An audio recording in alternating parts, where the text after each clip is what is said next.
Hello friends आज हम बात करने वाले हैं यूपीएससी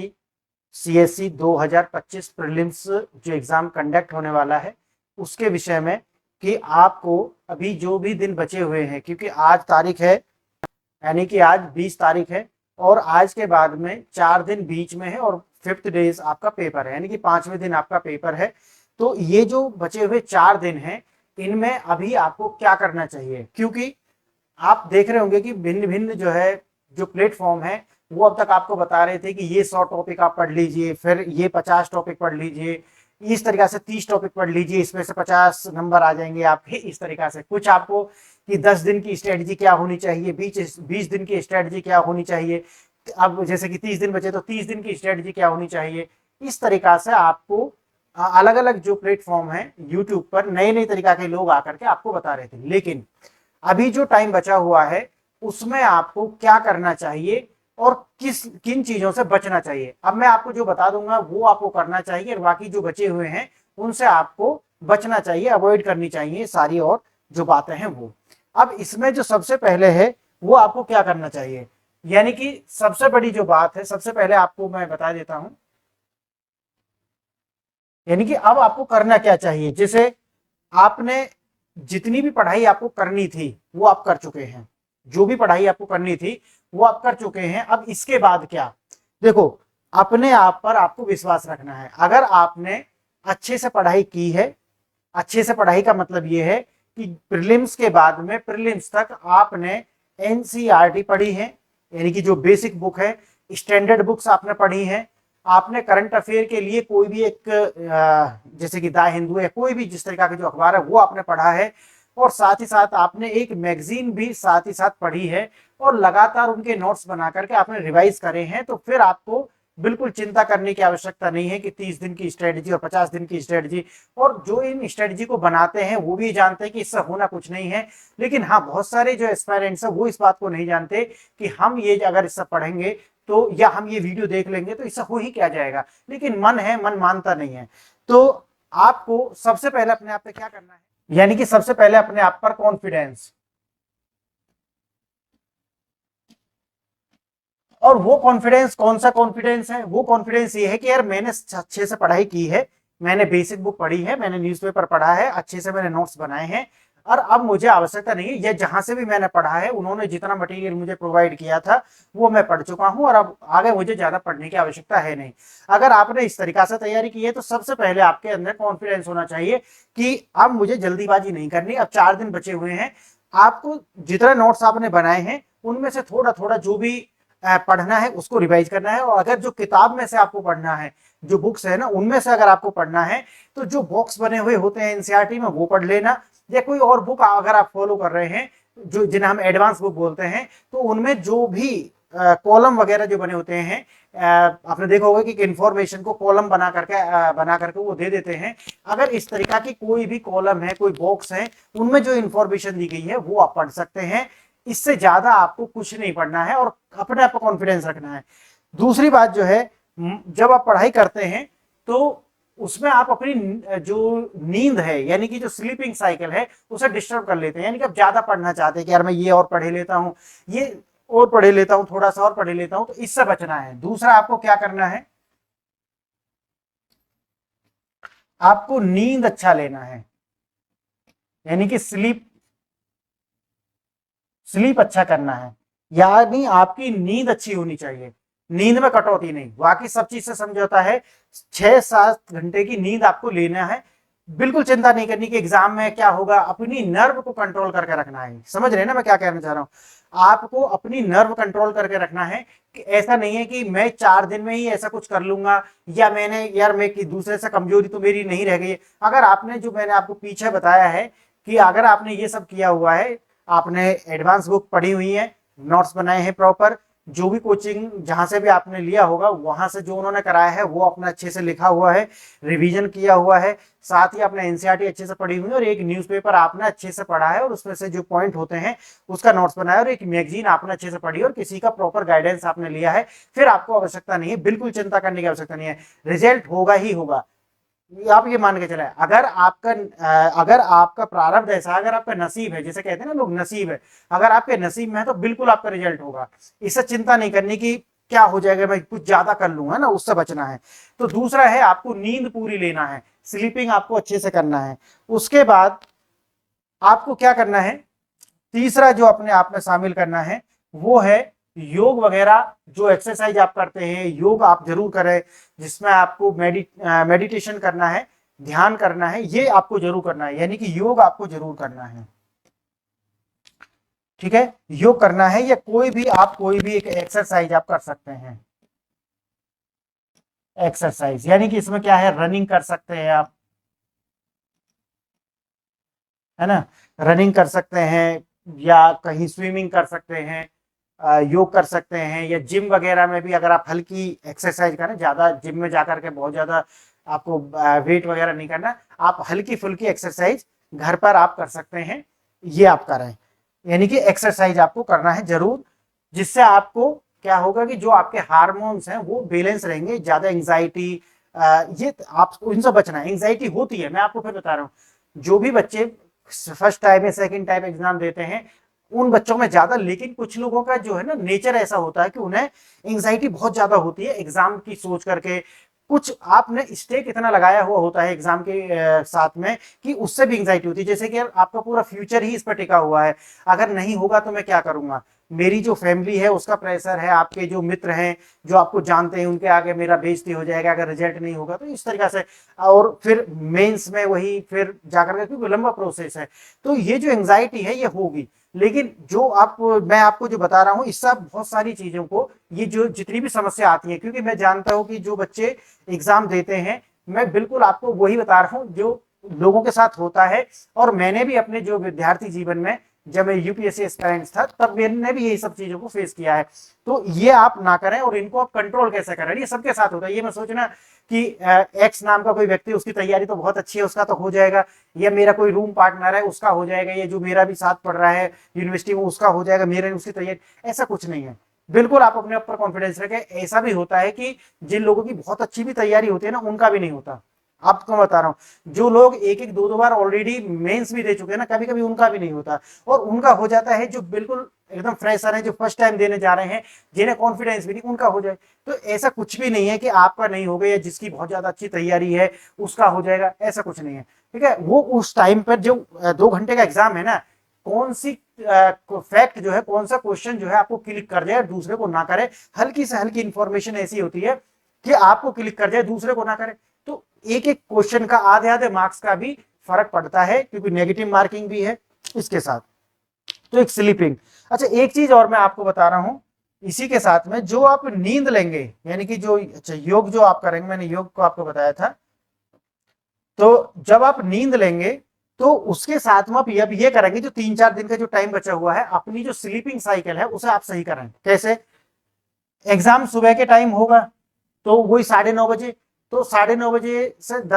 10 बजे के करीब एग्जाम शुरू हो जाएगा। तो आपको अपनी जो नींद है ना, वो इस तरीका से है कि जिस दिन एग्जाम है, जैसे 25 तारीख को एग्जाम है, तो उस दिन आपको, उससे पहले भी 4-5 दिन में ऐसी आपको अपनी हैबिट में डालना है कि सुबह उसी टाइम उठना है, जिस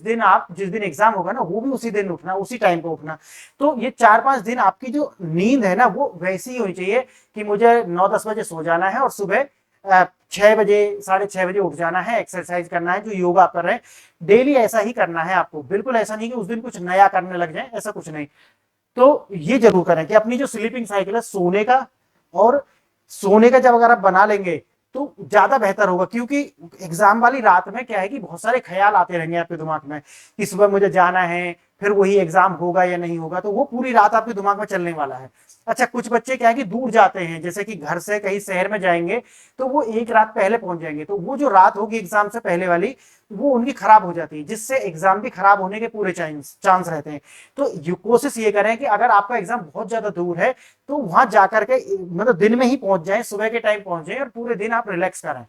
समझ गए ना? और जो मैंने पहले आपको बताया है कि कॉन्फिडेंस अपने पर रखें कि यार मेरा हो जाएगा, और इतना कर लिया, भाई दुनिया जहान में जान नहीं सकता, मैं कोई एनसाइक्लोपीडिया नहीं हूँ, मैं गूगल नहीं हूँ, लेकिन जितनी एग्जाम के लिए इंफॉर्मेशन चाहिए, जो प्रोसेस है वो प्रोसेस मैंने फॉलो करा है, होना नहीं होना वो बाद की बात है, और कॉन्फिडेंस मेरा हो जाएगा। ठीक है, तो ये जब चीज अपने आप से बार बार आप कहेंगे, तब आपको जो है कॉन्फिडेंस भी आएगा, और ये जो एंग्जाइटी होगी ना, ये भी आपकी दूर हो जाएगी, जो बार बार हाथों में पसीना आना, या बार बार ख्याल आकर के नींद नहीं आना, या बहुत देर तक। अच्छा, एग्जाम में क्या होता है ना, कि अभी तो गर्मी में एग्जाम है,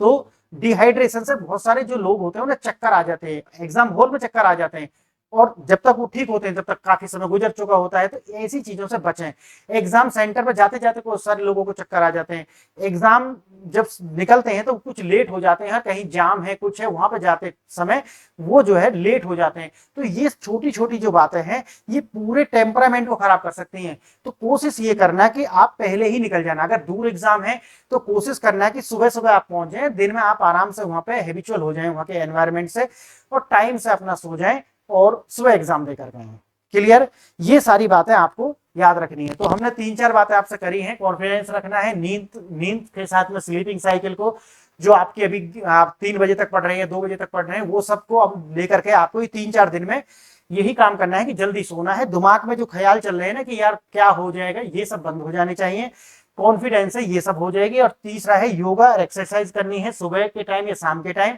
ताकि आप अच्छे से एक्सरसाइज करेंगे तो नींद भी अच्छी आएगी, हार्मोन्स आपके ये जो है थोड़े बैलेंस रहेंगे। उसके बाद हम आते हैं,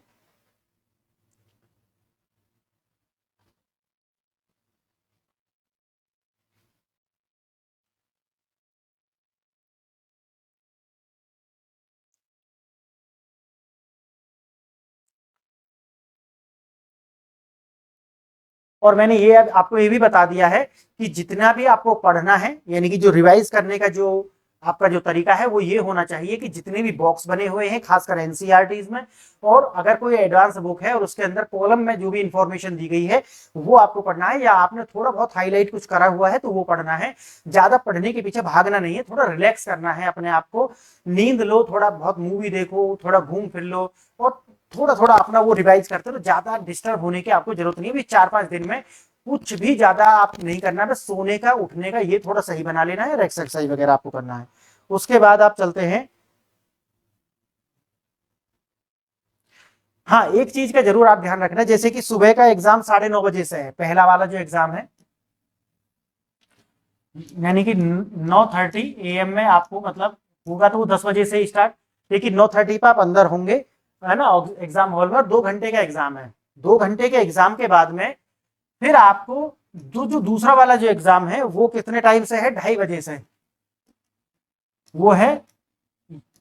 2:30 PM से। अब देखो पहला एग्जाम ये हो जाएगा, पहला एग्जाम तो जीएस पेपर फर्स्ट, और दूसरा होता है जीएस पेपर सेकंड, यानी कि सी सेट जिसे हम बोलते हैं इसका। देखो जो इसके बीच का जो टाइम है ना, क्योंकि गर्मी का समय है, तो इसके जो बीच का टाइम है उसमें बहुत ज्यादा आप डिहाइड्रेट हो सकते हैं, या बहुत सारी एनर्जी लूज कर सकते हैं। तो कोशिश ये करना कि अगर आप ऐसी जगह रह रहे हैं जहां पर आप मतलब अगर आपका ऐसा कोई एग्जाम सेंटर है जहां कोई पेड़ वगैरह है, तो थोड़ी देर के लिए आप आराम कर लेना, ज्यादा दिमाग लगाकर वहां पढ़ने की जरूरत नहीं है। ऑलरेडी क्योंकि सी सेट में क्वालिफाइंग नेचर का है, आपने अगर जितना तैयारी किया है वो आपके लिए एनफ है, होना होगा तो उसी से हो जाएगा, ये 2 घंटे कुछ नहीं होना। हाँ कोशिश वैसे एक बार फॉर्मूला वगैरह आप फेंट सकते हैं, जैसे रीजनिंग और मैथ के कोई फॉर्मूला है, बस इतना देख लेना, ज्यादा क्वेश्चन वगैरह करने की जरूरत नहीं। जो लोग वहां पे लगे रहते हैं उससे आपका जो दिमाग है वो ऑलरेडी इतना थक जाएगा, और फिर अंदर जो जब आप एग्जाम में जाएंगे तो 2 घंटा बहुत प्रेशर के होते हैं, तो उनमें आप उतना आउटपुट नहीं निकाल पाओगे जितना आप थोड़ा सा रिलैक्स करके निकाल पाओगे। तो कोशिश करना कि बाहर जब लोग बैठ जाएं, जो लोग पढ़ते रहते हैं उन्हें पढ़ने दीजिए, बस आपको एक बार अपने फॉर्मूला देख लेने, इससे ज्यादा कुछ नहीं करना है सेकंड वाले पेपर में। और साथ ही साथ क्या करना है कि कुछ भी जो लिक्विड है, यानी कि जो मीठी चीज है, जैसे कि आप कोई फ्रूटी वगैरह ले सकते हैं, चॉकलेट वगैरह ले सकते हैं, है ना, और थोड़ी किसी ऐसी जगह बैठ जाना जहां पर छाया हो, ठंडक हो, और हो सके छोटी मोटी एक नैप ले सको, यानी कि छोटी सी नींद ले सको, तो और भी ज्यादा बेहतर है। ये जरूर कर लेना आप अगर आप ये करते हैं। और उसके बाद में जो 2 घंटे का एग्जाम आप देखेंगे कि बहुत सारी चीज आप कर जाएंगे। रात को सोना है, अगर नहीं सो गए तो देखो दोनों पेपर प्रभावित होंगे, और दूसरा वाला तो बहुत ज्यादा प्रभावित होगा। आप जानकर हैरान होंगे कि बहुत सारे लोग ऐसे होते हैं, बहुत सारे का मतलब है मोर देन 20% लोग ऐसे होते हैं जिनका जीएस पेपर क्वालिफाई होता है और सेकंड पेपर क्वालिफाई नहीं कर पाते, यानी कि पहले पेपर में अच्छे मार्क्स होते हैं लेकिन दूसरे पेपर में मार्क यानी कि क्वालिफाई जो है 33% क्वेश्चन, यानी कि 80 में से 33 निकाल लेना, 24 25 26 क्वेश्चन वो नहीं कर पाते। तो याद रखना इस बात को कि दूसरे पेपर में नॉलेज, ऐसा नहीं कि उन्हें नॉलेज नहीं है इसलिए फेल हुए, क्योंकि वो पूरी तरीका से थक चुके होते हैं, मैनेज खराब होता है, इसलिए वो क्वालिफाई नहीं कर पाते। बहुत सारे लोग ऐसे होते हैं। हाँ, कुछ ऐसे भी होते हैं जिन्हें नॉलेज नहीं होती इसलिए फेल हो जाते होंगे सी सेट में, लेकिन मेन कारण मैं आपको बता रहा हूँ, एक ये भी कारण होता है, गर्मी में एग्जाम है, बहुत ज्यादा थकावट होती है उस टाइम पे। तो हमेशा याद रखना इसको कि बीच में ये जो टाइम मिलेगा उसमें जो 2-3 बात मैंने बताई है ये जरूर कर लेना, इससे आपको बहुत ज्यादा, और ये मैं वो बता रहा हूँ क्योंकि मैं इन चीजों को भुगत चुका हूँ, ऐसा नहीं है कि कहीं से मैं किसी का ये जो अनुभव बता रहा हूँ, मैं खुद के अनुभव बता रहा हूँ, ये मेरे साथ कई बार हो चुका है। अब तो हम इससे बाहर हैं, लेकिन मेरे साथ ये कई बार हुआ कि पूरी तरीके से थक चुके होते हैं जब तक पेपर का टाइम होता है सेकंड वाले का। तो याद रखना कि भाई ये सब चीजों से बचना है। ये हमारा चौथा पॉइंट था। आगे है,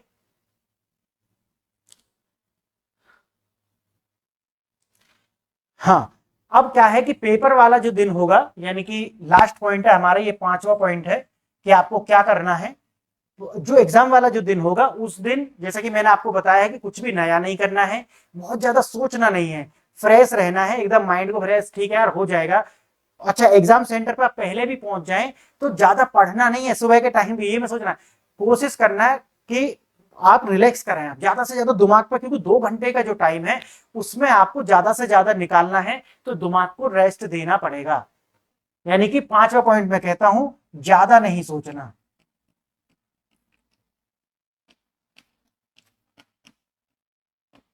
ज्यादा नहीं सोचना मतलब है दिमाग पर ज्यादा प्रेशर मत डाल लेना, क्योंकि उससे ऐसा होता है कि बहुत सारे क्वेश्चन आप जो कर सकते थे वो आप कर ही नहीं पाते हैं। समझ गए ना, जो आप कर सकते थे वो आप नहीं कर पाते हैं। तो बेहतर होगा कि भाई आप इस सारी चीजों से बचें, कोशिश करें जो मैंने आपको बताया है।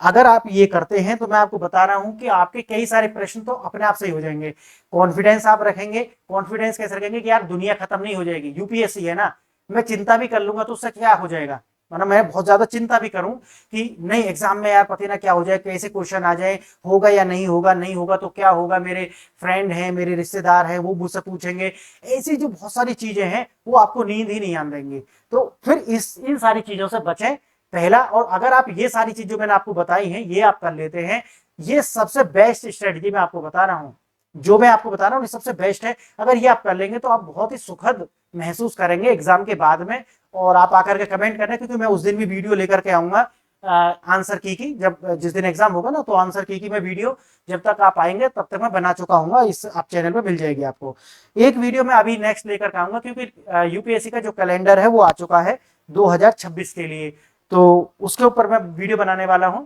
कि इस कैलेंडर में कौन कौन सा एग्जाम, प्रीलिम्स कब होगा, जियो साइंटिस्ट का कब होगा, सीडीएस एनडीए का, ये जो भी यूपीएससी एग्जाम कंडक्ट करती है उसका कैलेंडर जो है ऑलरेडी रिलीज हो चुका है कल। तो उसके ऊपर एक वीडियो लेकर के आऊंगा। और 25 तारीख के बाद में, यानी कि 25 के बाद में, मैं इस चैनल को दोबारा से मैं यहाँ पर लेकर के आने वाला हूँ वीडियो, पूरा जो कोर्स वगैरह भी, कि मैंने जो है बीच में ये सब रोक दिया, अब मैं इसे दोबारा से शुरू करने वाला हूँ, एक बिल्कुल एकदम अलग तरीका से शुरू करेंगे इसे। और 25 तारीख के बाद में आपको यहाँ पर बहुत कुछ मिलने वाला है, वो मैं जल्दी रिवील करूंगा। फ्रेंड्स, आज के लिए जो मैंने आपको बताया है आप इसे फॉलो करें, फॉलो करेंगे तो आप देखेंगे इसके बहुत ही अच्छे रिजल्ट्स आपको होने वाले हैं, आप बहुत अच्छा महसूस करेंगे। और अपनी नर्व आपको कंट्रोल रखेंगे तो एंजाइटी पे कंट्रोल रखेंगे, अच्छी नींद आ पाएगी। ज्यादा नहीं सोचेंगे तो बहुत सारे जो आपका जो माइंड है ना वो सोच सोच कर थकता रहता है, खुद ही खुद थकता रहेगा, तो वो थकावट से आप बचेंगे तो ज्यादा आंसर क्लिक कर पाएंगे, जो आपने याद किया है उसको ज्यादा याद आने के उस समय पर चांसेस होंगे। तो बेहतर होगा कि आप मैंने जो आपको बताया है उसे आप जरूर फॉलो करें फ्रेंड्स। तो मिलते हैं नेक्स्ट वीडियो में, जब तक के लिए तब तक के लिए नमस्कार। फ्रेंड्स, आपने वीडियो यहाँ तक देखी इसके लिए बहुत बहुत धन्यवाद। नमस्कार।